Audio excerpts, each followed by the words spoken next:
Welcome back to San Antonio Living. We're very excited to spend the next 30 minutes talking about addiction and recovery. If you've been watching San Antonio Living, then certainly you know about SOBA Texas. It is a recovery center in the Texas Hill Country. And joining us this morning, Greg Hanley is here, the CEO of SOBA Texas, Alex Dragici, the Director of Operations, and Daniel Baldwin, who's been joining us since the beginning, just kind of shedding some light on the process. And of course, you're good friends with these guys. So thank you, everybody, for coming again this morning.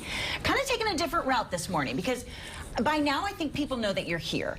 SOBA Texas is in the Hill Country. They are ready to help. You guys are so wonderful talking about addiction and recovery and helping people here in San Antonio. But I want to talk a little bit about addiction in Hollywood and seeing addiction being played out on television, because this is something that is kind of new. You know, we didn't have cameras following people around back in the days. Now we're seeing a lot of alcoholism, people who are strung out on drugs on television. For me, it provides an opportunity to talk to my kids about, hey, do you want to look like that on television? This is what's going on. I think one of the people that has really had a tough time lately is Kim Richards from The Real Housewives of Beverly Hills. You guys know I am a devotee of that show.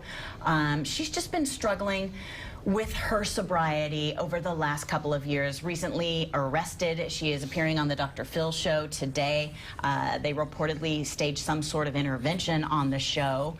You know, when something like that is portrayed on TV, what do you think about that, Greg? Well, I think that celebrities struggle. A lot of times it's even harder for them. Yeah. I sober companioned some celebrities going that were doing movies and music gigs, and people like to get high with them. And it's very hard when you're in the public eye to admit something because you're so afraid of everything falling apart, which inevitably it's going to. Mm-hmm. We just so happen to have a celebrity in studio. Anyone? Do you identify with that? I mean, what goes through your head when you see someone struggling like that? You know, if you look at the cases of the better documented celebrities that have struggled and then came on out on the other side of the tunnel. Look at Charlie, for instance. He got fired. Yeah. They took him out of television. They took him out. You know, I watch what's going on with this woman, and I think to myself, if I said, every time I go play basketball with my friends, I end up drinking again, wouldn't you think you shouldn't go back and play basketball with your friends that lead you to the drinking again? Yeah. This is not working for this woman. We've known through the show that she's had this struggle for some time, and yet she's still on the show. Yeah. So they're staging an intervention on the show, and get off the show. Take care of yourself, address the problem, and come back and be the person that's now in recovery and looks much better. But doing this while they're on the show absolutely never works. Yeah. I've seen it 100 times amongst my friends, and what it requires is stop touring with the band or stop the show or do whatever and address this issue. And you know, it's funny because if she had cancer and she was a really serious level breast cancer, do you think that they'd be doing an intervention with her to think whether or not she should go in and get chemo or whatever? No, they wouldn't. She'd be going to get it done and probably be doing it privately, which is what my advice to her would be. We're in a whole nother world now, aren't we? Another person dealing with reported addiction, a young guy, Johnny Manziel, already in rehab and out of rehab, reportedly his girlfriend, same situation, and it really is the same story. You got to separate from the people that are causing or helping to facilitate this problem. Alex, I know you see a lot of people coming into SOBA Texas, a lot of young people. Do you think that that age right there, is there a big problem with that age group, or really is it just widespread?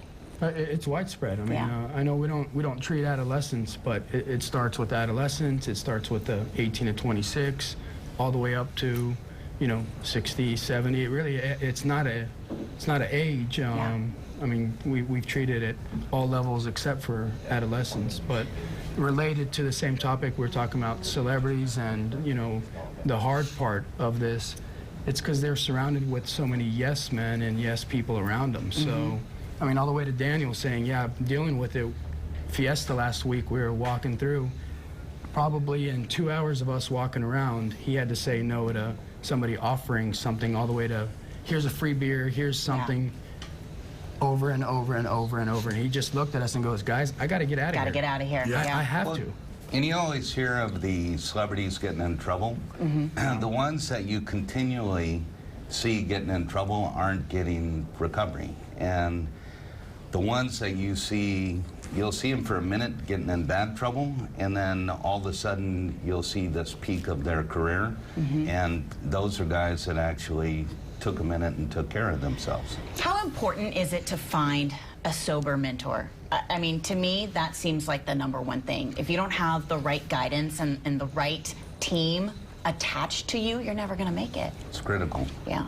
Yeah, doing that, this is bigger than something that you can handle on your own. And I had to relearn everything. And luckily I had somebody with a lot of time that could kind of walk me through the tough parts, and that I could call up and talk to when things got a little tricky or weird, and he would understand and wouldn't judge, and kind of just the phone call of having that support would lead me out of the path that could have been, you know, really destructive. We have a team here in San Antonio. We have a group of sober mentors that can help you get through whatever it is you're dealing. They are at SOBA, Texas. You see them here. These are the guys that are going to help you get through this problem. The phone number is on your screen. It's 866-547-6451. We've got more with SOBA, Texas when we come back.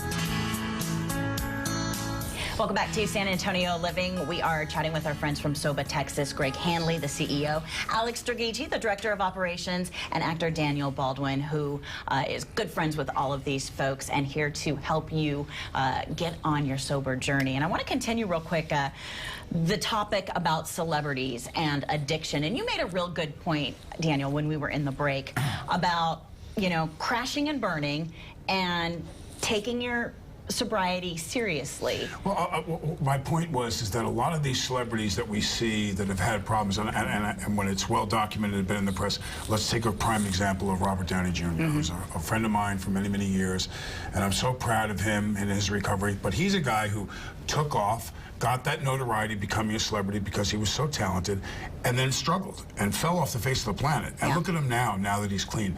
The same is going to be said, I think, when you look at a freshman who wins the Heisman Trophy. And you look now, will he ever reach his potential? His one biggest roadblock now will be this issue. If he gets sober, watch him rewrite records with his team and become the star that we all expect him to become now. You know, in the NFL. But if he does not address this and get this right, this guy will be out of the league in a couple of years, or he could be dead. And we're talking about Johnny Manziel a little bit, and you know, I wonder if his parents are looking at what's going on now and saying, you know, there were some signs there when he was a younger guy. Greg, you have a magazine that you put out once a month. It's called Recovery Today, and there's a lot of great articles in there. You can find it online, but one caught our eye, and it's about teens and recovery and some signs that you need to look out for as a parent. And I'm just going to run through a couple of them because I have a teenager. You have a teenager. You know, I feel like I'm a detective constantly. I feel like I ask a lot of annoying questions, and my kid looks at me like this. But these are questions that you have to ask. So here are some signs that could save your teen's life. For example, obviously as a parent we get that gut feeling. We should trust in that, right? Yeah, nothing is going to be bigger than your intuition. And I always say that if you think something's going on, something's going on, and you need to find out, get a drug test. And we were talking yesterday about an intervention on somebody that is young. Don't go at them like you're trying to find that they're doing something wrong. It's just let them know people are seeing things that are concerning, and I want to show that you're fine. So just pee in a cup, and we'll be done with this. Yeah, and I'll be able to tell everybody to get off your back. Another tip, if you see your teen needing privacy and secrecy, I remember closing my door and locking it a lot, and a lot of that is teenage angst. A lot of it isn't, though, and that's something that you need to look out for. You know, the idea that Greg has told me before about asking your child to submit to a urine test, you know, if your child has nothing to hide, why would they say no? You know, they may get ruffled their feathers a little bit because you may put, but you know what? You're going to put everybody else at ease. And he brought up another great point, which was now you're going to be able to relieve that peer pressure that the child has when they turn around and they say, "Come on, man, try this with me." Hey, you know what? My parents drug test me. I can't do that. It gives them the excuse. Yeah. It's a total out. It is It's a great out. great thing. But I'll add one more thing to that, and this is the end-all, be-all to find out what's going on. I'd like to see your phone, please. And you take that cell phone and go through the top 20 people texted on that last 20 texts and go through all the conversations. And believe me, it's on that phone. Yeah. There's no question. The last thing that you want to happen is to be sitting with your son or daughter in a treatment environment with a professional, and like so many times, and I mean more often than not, parents would come in and go, I think my kid is drinking or smoking too much pot or something, and I'll say, you know what, let me talk to him by myself for a minute, and they'll find out that they've been on hard drugs for 2 years. The second the parents walk away, Greg just looks at him and goes, come on. They just Level go, with me. yeah, I've been on heroin for 4 years. And you know what? I think at that point, when you get in there and you're talking to them level to level, they are looking for help. They're telling you what they've done because they don't want to do it anymore. Yeah, and that's where SOBA comes into play. And they don't know who to talk to about that and who to trust. And if you can give them the opportunity to be treated not like they're bad, but they're just sick, nobody wants to be living like that. And these kids, it's happening by accident for them. Yeah. They don't mean to become a heroin addict. And it's so easy and so prevalent that on Monday, they're a regular kid in school, and on Saturday, they're addicted to heroin because they went to the wrong party and somebody said, here, try smoke some of this, kind of like they used to do pot. And I want to steer off top. It's not the same topic, but just real quick, because if you live in San Antonio and you have a high school student like I do, there is heroin out there. There are hard drugs out there. Absolutely. There's meth out there. And a lot of you are sitting at home, you're like, no, there is not. Or you're thinking, I live on the north side. That's not there. Yeah, I live on the south side. That's not there. Goofing around with pot. Yeah. That's what they're thinking. It's all out there. Well, you know, Shelby, Or they'll grow out of it. Yeah. And they can't grow out of this. It either stops by an intervention, either by parents, by the police, or medically. It's not something that a kid can just say, I don't want to do this anymore, and put it down. Once they're started, they need to have medical and professional help. But please understand that it's so prevalent now. It is the equal, believe it or not, to what it was like when someone said, do you want to have a beer? There's that much of it out there. It's not, the inner city, or indigent person that our image went in the 70s and 80s of, it's now so prevalent, it's harder to buy alcohol for these kids than it is for them to find heroin. Yeah. That's how prevalent it is. And that doesn't mean not they're be shooting fooled. it. They're more than likely, it starts with the process of they're smoking it. So kind of like they smoke weed. Parents, do not close your eyes to this because it is out there. You can find out more about some signs that you need to look for online. The magazine is called Recovery Today. And of course, you can find out more about how to talk to your teens and things like that on the website, SOBATexas.com. We've got more when we come back.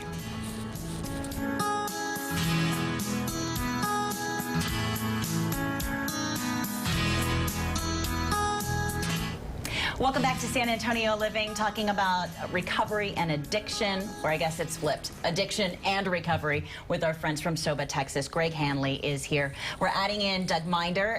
He's with the SOBA Recovery Center as well, and actor Daniel Baldwin. All right, we've got a lot of questions coming in this morning, so I'm going to get right to them. This is from a viewer.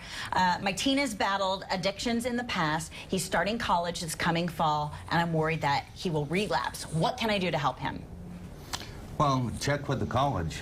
A lot of the universities, especially in Texas right now, have sober dorms, and I love that idea. If he's in recovery and has a year and he goes into a sober dorm, then there's automatically a crew of people that aren't carrying on, and he's likely to follow that herd than the herd of people that are going to get in trouble.